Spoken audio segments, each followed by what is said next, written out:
Estos son los festejos del Día de los Héroes en Paraguay, un 1 de marzo. Se festeja así en el centro de Asunción. Este es el tradicional Lido Bar. Allá va nuestra comida. Olinda nos está sirviendo, nos está atendiendo con mucho cariño. Encanta nuestra vida, cual favor de Dios.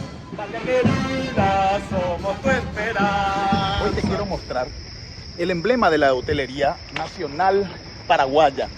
Esto es un símbolo, el queridísimo Hotel Guaraní. Ahí nos vamos a hospedar hoy. Jacuzzi privado en un balcón privado acá en la suite del 9º piso del Hotel Guaraní. Una vista increíble de 360 grados del Panteón Nacional de los Héroes. Aquí descansa el Mariscal López, el Mariscal Estigarribia y otros grandes héroes.